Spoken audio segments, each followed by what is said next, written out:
ćemo se u parove. A ja bih odredite vi. A, hoćeš da ja, Azima? Jeste vi pederi? Ne. Rekli smo jedan normalan i jedan peder.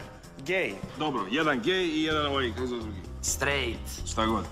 Ti, Kalimero, neće sa svojim partnerom. Ti, koliko si ljubomoran, ima oko da mu iskopaš. Ti će svojim finim batom. Kako se bezdraš? Lenka, tako? Ajde tamo. Strunjač. Radmilo, ja ne mogu s njime, se bojim lesbejke. Dođi vamo. Ja ću sa ovim dizajnerom, profesorom, stani tamo, podigni ruke, odbranben gard. Ti, Radmilo, ideš sa Azemom da te nauči par fazona. Ajde, kao braniš se ti od mene. I...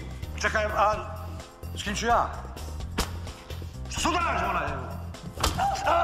Puče me ko muško jebla majku, sudaj! A Limone, a di je meni peder? Digni ovako, ruke. Budi strašan, ajde.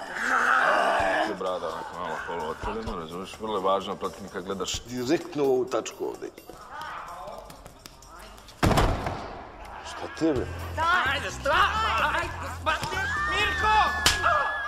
Si ti normalan? Jebate, izgreba me po licu. Limun, Zvin. hoćemo mi da se bijemo ili da se milujemo? Ali imaš borce, Limune.